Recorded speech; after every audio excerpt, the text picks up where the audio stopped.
हासिलपुर से राना कमर अल्ताफ के मुताबिक हासिलपुर के सियासी और समाजी रहनुमा हाजी मोहम्मद अफजल धराला एडवोकेट और member Punjab bar council Mahmood Ahmed Bhatti advocate Syed Tanveer Haider Bukhari advocate ने बिजली की कीमतों में ₹4.13 फी यूनिट इजाफे पर तशवीश का इजहार करते हुए कहा कि बिजली की कीमतों में इजाफा फिलफौर वापस लिया जाए। अवाम किसी सूरत महंगी बिजली बर्दाश्त नहीं कर सकते।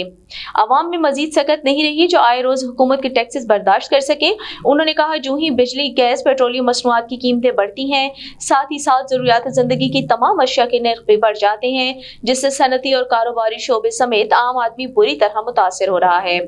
नीज इसका सबसे ज्यादा असर सरकारी मुलाजिम, सफेद पोश और डेली वेजेस, मेहनत कश और गरीब तबके पर पड़ रहा है। उन्होंने कहा अगर तवानाई पॉलिसी में मकामी ज़राए को तरजीह देते हुए खाम माल पर इन्हिसार और बिजली की तरसीली और तकसीमी नुकसानात पर काबू पा लिया जाए तो आए रोज फ्यूल प्राइस एडजस्टमेंट और दीगर मदाद में बिजली महंगी करने की जरूरत नहीं पड़ेगी।